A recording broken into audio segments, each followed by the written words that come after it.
કુબેરનગર વોર્ડમાંથી ચૂંટાયેલા કોંગ્રેસના કોર્પોરેટર કલ્પનાબેન કોડેકરની મુશ્કેલી વધી ગઈ છે। આરોપ લાગ્યા છે કે તેમણે ઉમેદવારી ફોર્મ ભરતી વખતે શાળા છોડ્યાનું જે પ્રમાણપત્ર રજૂ કર્યું હતું તે બોગસ છે। આ મામલે ખુદ કલ્પનાબેન મીડિયા સમક્ષ આવ્યા અને દાવો કર્યો કે મારા પરના આરોપો પાયાવિહોણા છે। મને નોટિસ મળશે તો હું કાયદાકીય પ્રક્રિયા મુજબ જવાબ આપીશ। पहले तो हूँ परमदाड़ा बहार आती અને ત્યાં મને કોલ પર કોલ આવતો હતો ત્યારે ખબર પડી તો તાત્કાલિક હું આજે અહીંયા ઘરે હાજર થઈ અને જે એ લોકો એલસી કહે છે કે બોગસ છે એ બોગસ નથી, સાચી છે। એ આવનારા દિવસોમાં એ મને નોટિસ મોકલશે, એમાં હું જવાબ આપીશ। એ લોકો જે કરે છે એ તો ખોટું છે। ભાજપની સરકાર છે, તાનાશાહી ચાલશે અને 40 વર્ષમાં મારે જે નગરમાંથી મને ટિકિટ મને જે આપી ઓબીસીમાંથી હું લડી મને ટિકિટ મળી અને હું जो मारा काम थी मैंने छोटा से लोग मारा काम मैंने स्वभाव जैने हूँ जमीनी तरती नेता जोड़ायेली छूँ तो नेतागिरी करती नहीं અને આ જેના પેટમાં દુખી રહે છે જે ખોટી વાત એ લોકો કરી છે એ નહીં હું જવાબ આપીશ આવનારા દિવસોમાં। 8મા ધોરણ છે કૃષ્ણ વિદ્યાલયમાં હું 8મા ધોરણ સુધી જ ભણું છું, એમાં પણ સતત ગેરહાજર હતી। જે મેં પ્રમાણપત્ર મારા જે આપે છે એ સાચું છે અને સાચું છે। આવનારા દિવસોમાં હું જવાબ આપીશ। સાબિત કઈ રીતે કરી લીગલી કઈ રીતે મારાથી જે કરવાનું હું સાબિત મારા જોડે બધું પડ્યું છે, હું સાબિત કરીશ। હું ખોટી છું નહીં તો મને કોઈ બીક નથી, એટલા માટે હું 12માંથી મારા જેઠાણીના અસ્થિ પધરાવા ગયા હતા હરદ્વાર, મને ત્યાં ખબર પડી તાત્કાલિક હું આવી ગઈ। લીગલી શું પગલાં આમાં લેશો આપને? આપણી સામે કોઈ વ્યક્તિ જે રીતે મારા જોડે જે લેખિતમાં આવશે, મારા નોટિસ મારા જોડે હાથમાં આવે ત્યારે હું જવાબ આપીશ ને।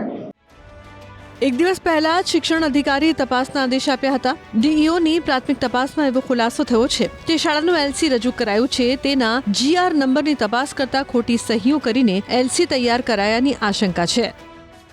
આ બાબતોની તપાસ જે છે ઇન્સ્પેક્ટરને આપવામાં આવી। તપાસ કરતા શાળા સંચાલક દ્વારા પણ જીઆર અને અન્ય આધારો ચકાસતા પ્રાથમિક દ્રષ્ટિએ જે એલસી ઇસ્યુ કરવામાં આવેલું છે તે શાળામાંથી કરવામાં આવેલું નથી।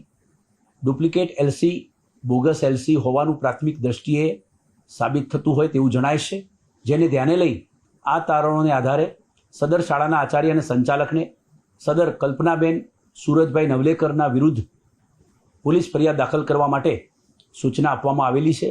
મળેલી માહિતી અને જે રીતે રજૂઆત કરવામાં આવેલી છે તે પ્રમાણે સદર કલ્પનાબેન સુરજભાઈ નવલેકર એ કોંગ્રેસ પક્ષના કુબેરનગર વિસ્તારના ઉમેદવાર છે અને વિજેતા ઉમેદવાર છે તેવું હાલ જાણવા મળેલું છે। વધુ વિગતે કૃષ્ણનગર પોલીસ સ્ટેશનમાં ફરિયાદ દાખલ થયા પછી પોલીસ તપાસમાં માલુમ પડશે। સદર એલસીની જે કોપી અહીંયા મોકલવામાં આવી હતી ફરિયાદી દ્વારા જે આપેલી હતી તેની તપાસ કરતા આ જીઆર નંબર ઉપર અન્ય વ્યક્તિનું નામ જીઆર બુકમાં જોવા મળેલું છે।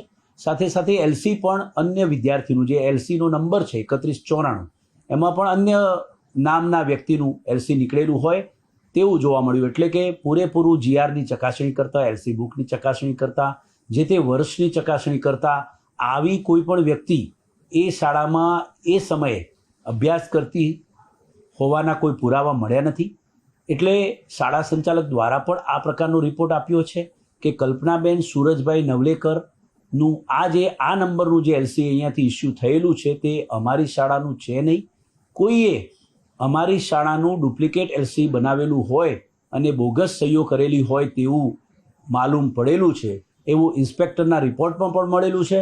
સાથે સાથે શાળાના આચાર્ય અને સંચાલકે પણ જણાવ્યું છે, જેથી અમે આ પ્રાથમિક તારણોને ધ્યાને લઈ અને ઉમેદવાર ચાલુ જે સમયના કોંગ્રેસ પક્ષના કુબેરનગર વોર્ડના વિજેતા ઉમેદવાર છે, જેથી આ બાબતોની પૂરેપૂરી ચકાસણી કરવી પણ જરૂરી છે, જેથી પોલીસને આ બાબતે કાર્યવાહી કરવા માટે સદર શાળાના આચાર્ય અને સંચાલકને પણ અમે ફરિયાદ દાખલ કરવા માટે જણાવ્યું છે।